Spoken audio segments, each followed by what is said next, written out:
So Diablo 4 group interview unveils new information, future Diablo 3 leaderboard and season. Diablo 3. Okay, we had an opportunity to take part in a group interview with game director Joe Shelley and Diablo general manager Rod Ferguson and ask questions at the Diablo 4 PR event in Berlin, Germany.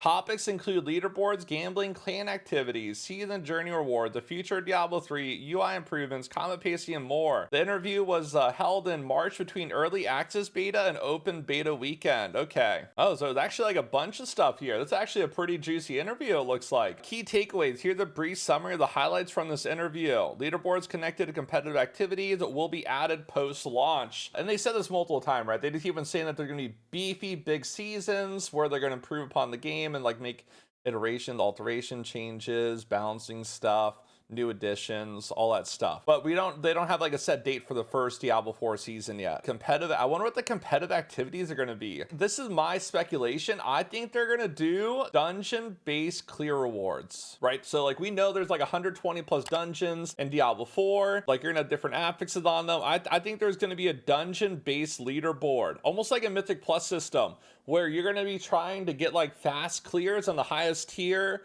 of a dungeon, right? Each dungeon, and then it's going to take like your cumulative score, average it out, and then that's going to be the leaderboard. How else would they do the leaderboard though, right? Like I'm trying to think about what other way would they do the leaderboard for Diablo 4. Wouldn't be able to do world, like would there be a world boss leaderboard? Probably not. Biggest whale, we haven't seen any existence of RMT stuff yet. Most bounties completed. Yeah, my speculation, they're gonna have like a Mythic Plus style system where you're just gonna work for fastest clears of certain dungeons, or maybe like most affixes, I don't know. Additional clan features are planned post-launch. I was actually pretty happy. Diablo 4, well, a lot of their community functionality needed some improvement, but overall the clan system was better than Diablo 3. One of the weird things was though, if someone requested to join their clan, you approved it, they had to accept the invitation. And sometimes people would send an invite, you would notice it, accept it, and then they wouldn't be on until like the next day, and then it would be like clogged up, which I guess is not that big of a non-issue. There wasn't a lot of group making stuff in Diablo 4 that I saw. There was like a little like group thing, but if you were like doing world bosses or like trying to set up like to run overworld activities or dungeons, I didn't really see like a good group matchmaking thing. At least nothing that was showcased yet. What are they gonna have? More predictable season cadence is the goal for Diablo 4. Okay, that's good. This is good news. Season journey includes power-based rewards and is not monetized. More cosmetic types are coming after launch. Diablo 3 seasons will be repeating starting with season 30. Blizzard wants to reduce the overall scaling multiplier than damage numbers in combat in Diablo 4. Uses beyond salvaging for normal and magic items are being explored. Server infrastructure being ready for launch has a top priority. Yeah, they don't want that error 37 again. Diablo 4's UI will not dramatically change between beta and release. Oh, so all the people saying they absolutely hate the Diablo 4 interface and UI, they said pretty much it's set that way. It's not changing. For me, I don't really care for the UI stuff too much. Like it could just be like a notepad with like information and I would be happy, because when I play Path of Exile, right, do I look at the character panel in Path of Exile? No, I don't. You want to know what I look at? I look at this. I literally just look at this like little spreadsheet thing. So yeah, like for me, Diablo 4, like the UI, yeah, it could definitely use improvements, but the UI isn't like the end all thing for me, because I just want to see the data that's pertinent to my character power and like how to balance its stats and like how to all the other stuff. So yeah, so like for me, UI is not that big of a deal for Diablo 4, but it could use improvements. But they basically said they're not going to dramatically change the UI. I would personally like to see UIs separate for PC and console, but then that would take extra developmental effort, right? Extra testing and stuff, because you could tell some of the UI UX stuff is designed for the way that they want to do console co-op / split screen. I think that's fairly apparent to a lot of people. A lot of the design decisions for the UI was definitely heavily influenced by console. Combat in Diablo 4 is intentionally paced in between Diablo 2 and Diablo 3. Let's go jump into the table of contents and read through this interview over here. Table of contents. Renown and Altars of Lilith and Seasons. Secret cow level in Diablo 4. Ooh, secret cow level. There's like things that are iconic from Diablo 2 that I would think that they would have in there. We already saw some of the leaked items and uniques, and there's already tributes to Diablo 2 in terms of those. Yeah, they're definitely gonna feed off nostalgia and probably put some of that old stuff in the game. Gambling stuff, clan activities, season cadence, season journey rewards, cosmetics, future of Diablo 3 stuff, damage multipliers on gear, uses for different item rarities, developing Diablo 4, focus until launch for Diablo 4, UI improvements, future endgame content, inventory, gem tab stuff, and combat pacing. Renown and Altars of Lilith in seasons. Will the Renown system and Altars of Lilith reset with every season? Joe Shelley explained that season Diablo 4 uses a similar philosophy to Diablo 3 in terms of providing a fresh start with an equal footing for players. Some systems will be tied to your account. In some cases, they'll carry over between systems. Wait, this is the biggest non-answer ever. He just said a whole bunch of shit that said nothing. Basically, they don't know yet. We don't know. What? Yeah, that's a maybe. Okay. So, Altars of Lilith, some stuff will carry over and some stuff won't. Okay.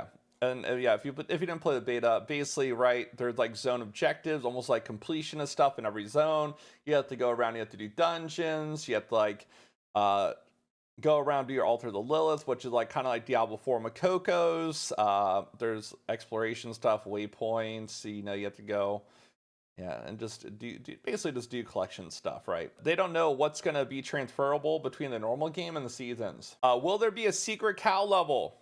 At launch, Diablo 4 will have a gritty and grounded world. A cow level, wings, or pets take away from that groundness. As they go down the line, things will loosen up a little bit. So that seemed like a no cow level. I think there is going to be a Colonel Sanders chicken level though. We're gonna go into an area. There's going to be a bunch of fucking chickens running around, a bunch of double downs, right? And the final boss is going to be Colonel Sanders.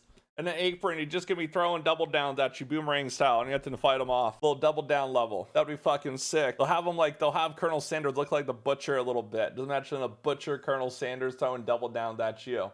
Delicious. I'm curious if they will give the numbers of console versus PC users. I would really, really like to know that. Yeah, I would really, really like to know that. The amount of console versus PC user than the beta. Obviously, I think PC is more prominent, but who knows? The Altar of Lilith, they give you enhanced attributes from every single one. So if they say they want people to be on equal footing, you might have to collect them every time, or they can remove the additional attributes from the Altar of Lilith. So yeah, you might have to collect your Altar of Lilith every single time. But yeah, I don't know. It just looks like they're still revising that stuff though. Okay, leaderboards. What will leaderboards look like in Diablo 4? Leaderboards will be included post-launch. Joe Shelley elaborated that they are an excellent tool to track progress for competitive players, but they can also present significant challenges in terms of encouraging botting or the usage of exploits. Depending on how they're implemented, leaderboards need to be fair and well maintained. Pretty much they don't want them to be like Diablo 3 leaderboards. I don't know if you guys ever played Diablo 3 recently. If you look at the top of the leaderboards in Diablo 3, and this is almost how it's been since the start of leaderboards in Diablo 3, it's overrun with bots. You look at a lot of the top players, 8,000 Paragon levels, 100% uptime.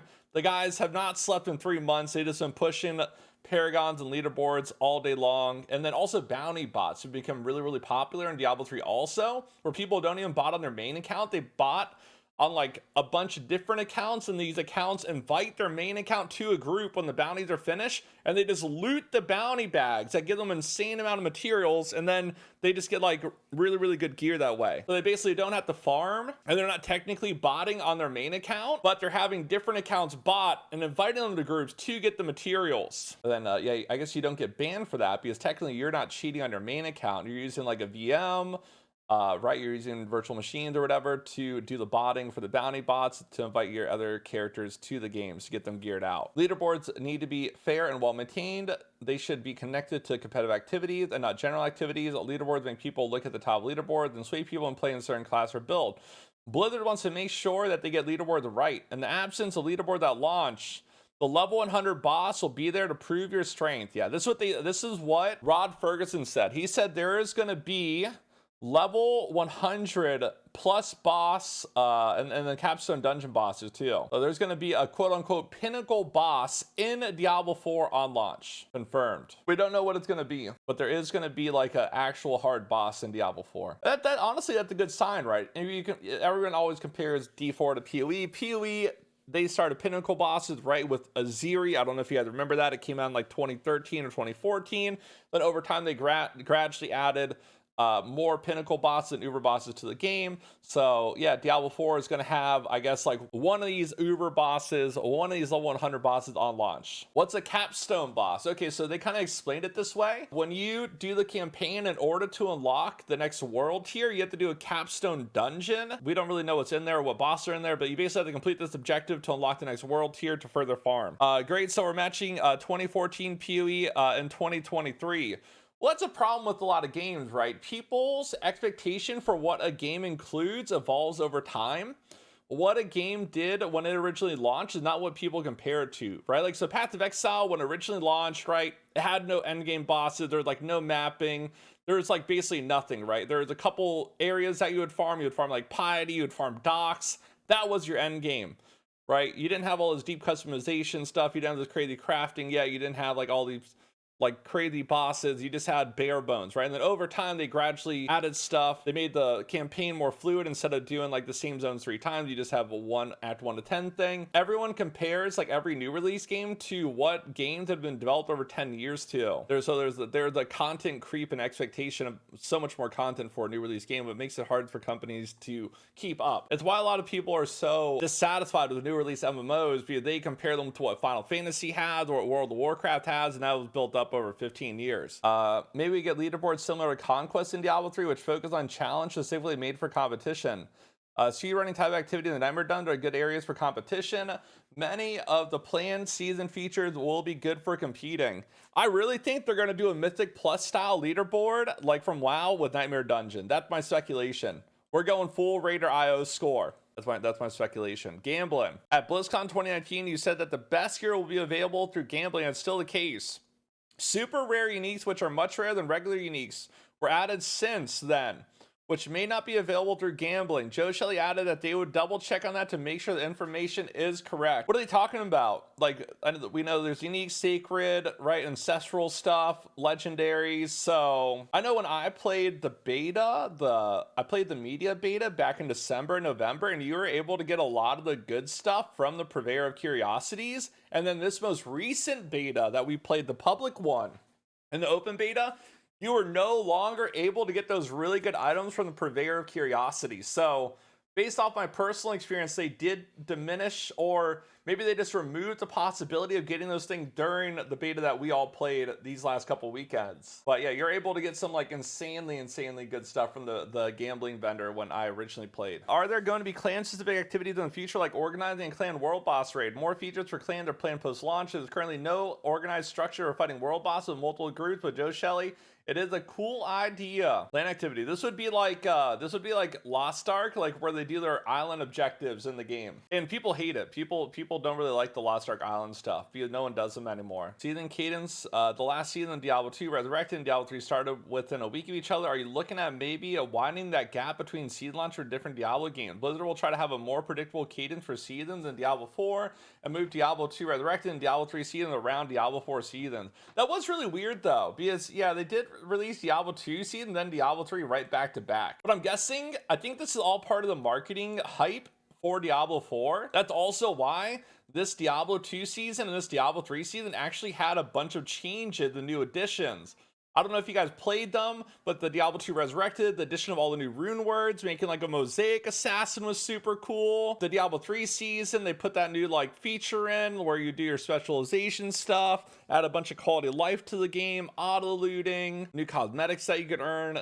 Yeah, it was actually a pretty good addition to the game. Yeah, I think that's all around the hype marketing for Diablo 4 though. That's why they added all this big stuff to Diablo 2 and Diablo 3. That's my speculation. But yeah, they actually did pretty good for the Diablo 2, Diablo 3 seasons this time around. Season journey rewards. In a prior quarterly update, you talked about the season journey having unique rewards attached to it. Does this include cosmetics or also gear like Hagrid's gift in Diablo 3? Joe Shelley explained that season rewards include power-based rewards and is not monetized, so it's going to be on the free structure. They said for Diablo 4, it's going to be a paid, right? Like everyone's going to have the free path, and then there's going to be a paid path, and the paid path it's only going to have cosmetic stuff. And then we know stuff on the free path, they said there's going to be like experience boosts for everybody, which I'm guessing is just there to make it easier to level up alts. And there's going to be some power-based rewards also. It's going to be a battle pass, yeah. What cosmetic can we expect? A wide variety, including more cosmetic types after launch.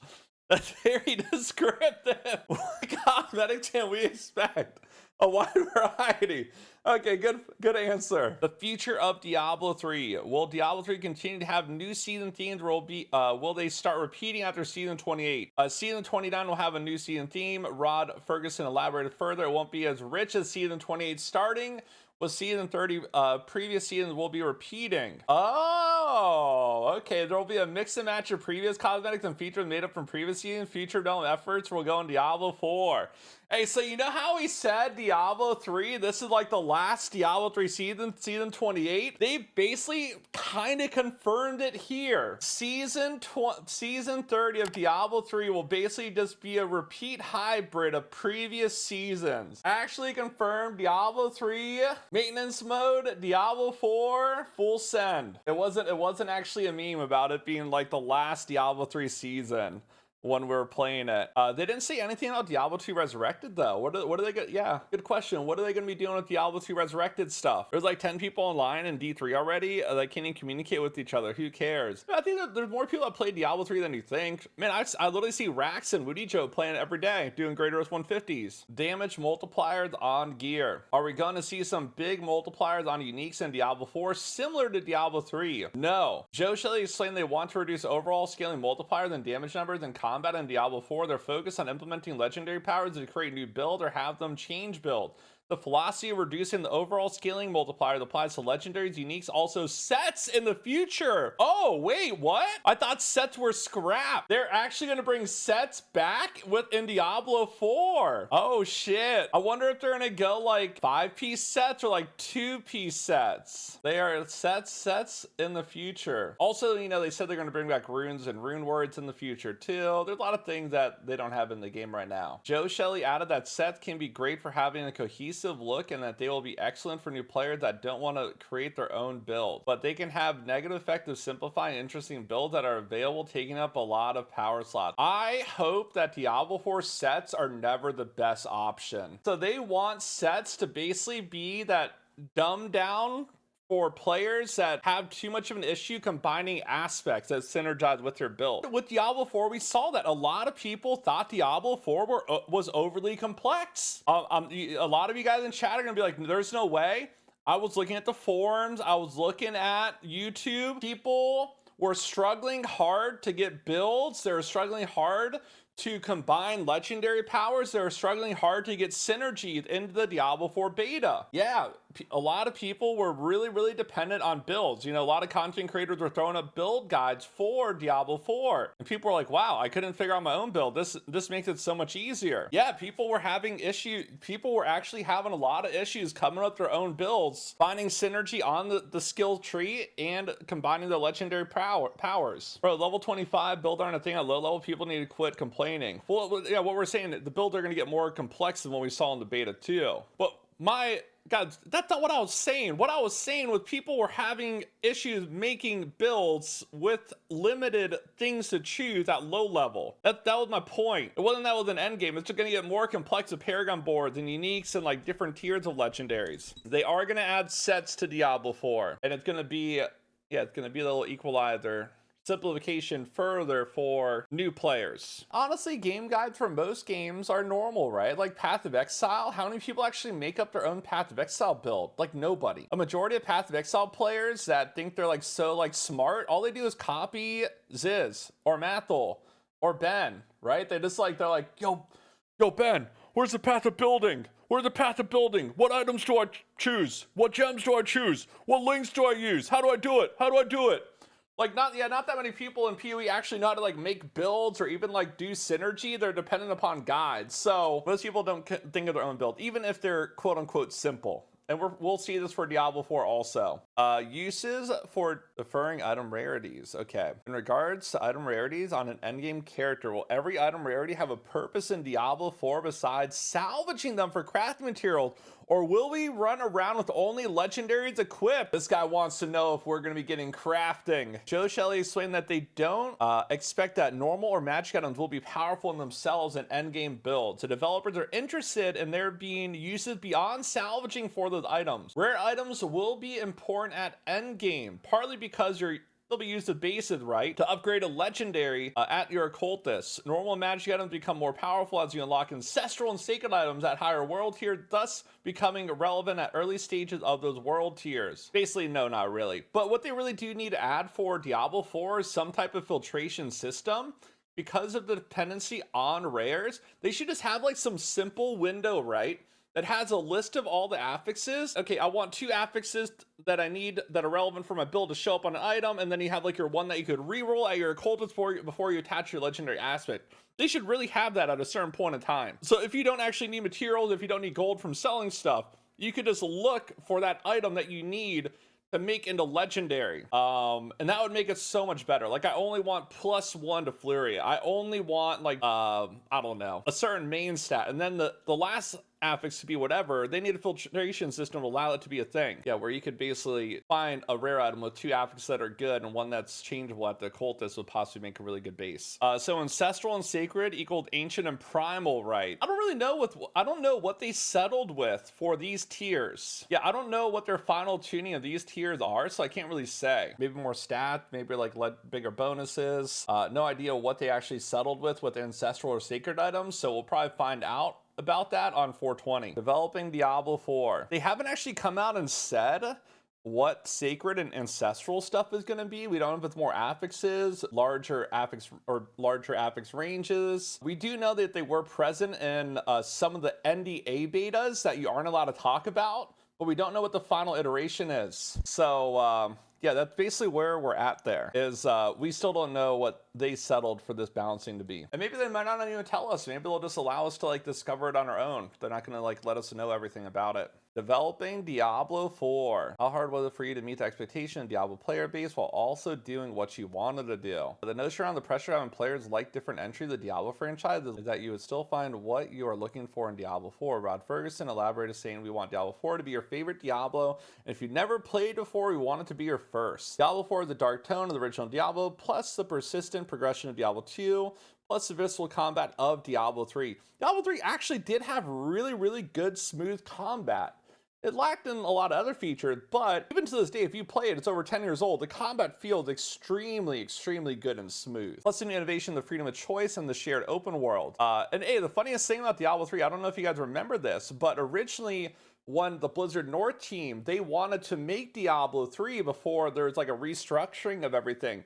The original Diablo 3, they wanted it to have MMO aspects. I remember reading a news article, interview a long time ago regarding that. But yeah, they actually wanted to make Diablo 3 an MMO style game way back in the day. And then I guess they finally ended up doing it for Diablo 4. Blizzard North, the people at Blizzard North that made Diablo 2 and like LOD and stuff, they wanted to do a Diablo 3 that was more of an MMO style. The whole idea of like Diablo universe incorporating MMO features is not like new. Very old idea. That had been the challenge, especially with the 11-year gap between Diablo 3 and Diablo 4. You have to respect the past, because if you don't and it's all new, then people will go, that is not a Diablo game. If you do it all nostalgia, they go, there is nothing new here. Why am I playing this? This is the same old game, and why did it take so long? There is a lot of Diablo 2 players that I talk with that literally wanted Diablo 4 to be Diablo 2 with maps. And some of the Diablo 2 mods do that. Path of Diablo, Project Diablo 2, they have like an endgame mapping system in it. I wouldn't be surprised at some point Diablo 2 Resurrected gets that implemented, because that actually, I don't know if you have you guys ever played those Diablo 2 mods? Those Diablo 2 mods, man, the mapping on it's pretty fun, and then you still do most of your core endgame loop of what Diablo 2 is, like your boss farming, your area farming, and stuff like that. But yeah, the Diablo 2 mods, like with the little map system, I had fun playing those mods. For Joe and his team, it has been threading the needle on enough nostalgia that hardcore Diablo players love what they are playing, but enough new that you feel like we have moved the genre forward.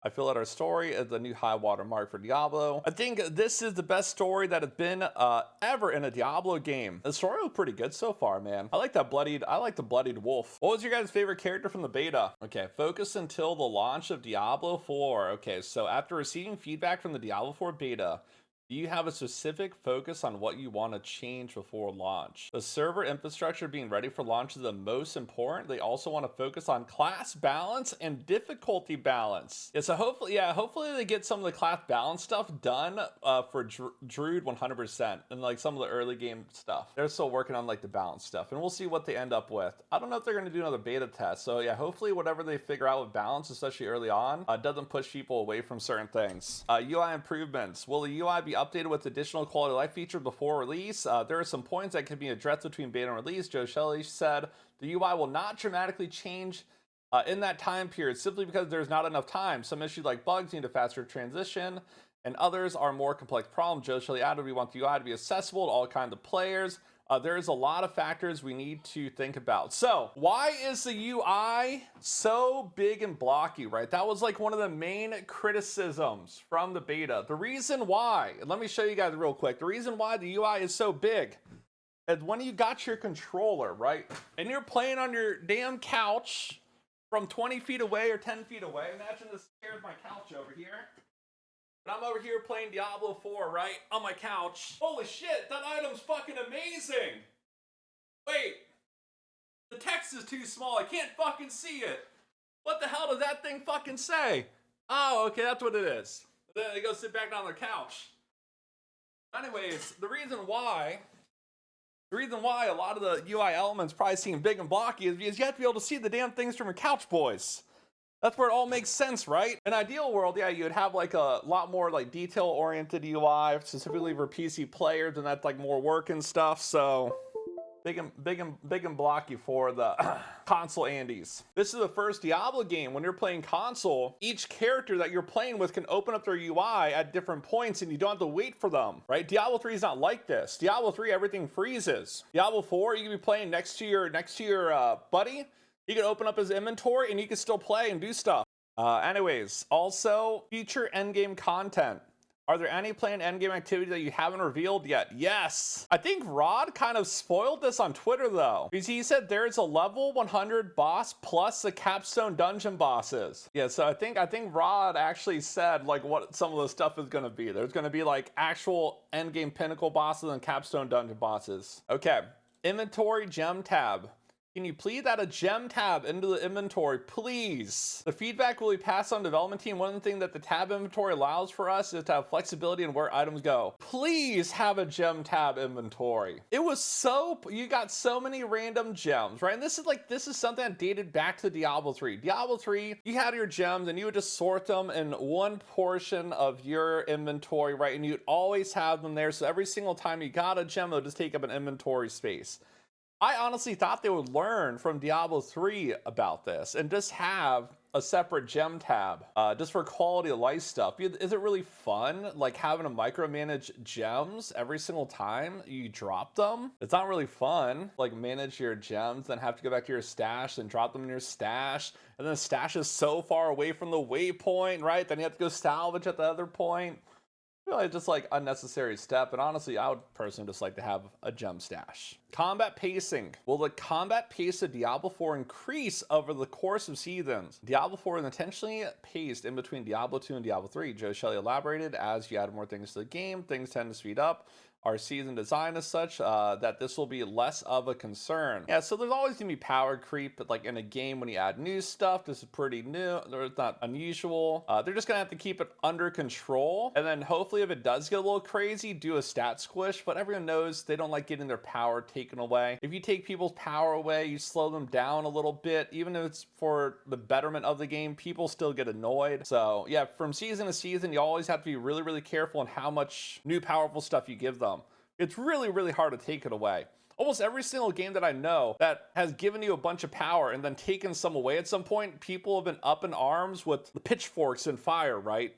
it's not well received. When you slow down someone's gameplay and they're used to that faster gameplay, they're pissed. There ain't no way to stop them. They're always pissed. D3 started out doing 5 to 30k damage. Now it's 3 to 100 trillion. That's more than that though.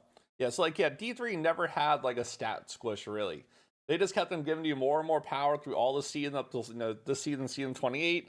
And now everyone's running Greater's 150, which is the highest tier Greater Rift, and that's it. But we did learn something. There was actually an interesting article, and we did learn some new stuff. So that was cool. This is actually a pretty good article. I didn't see too many people talking about it, though. It was on Wowhead. Anyways, I think that's pretty much all the news for Diablo 4. Is there anything else that I missed coverage-wise? I don't think there is. I think that's pretty much it.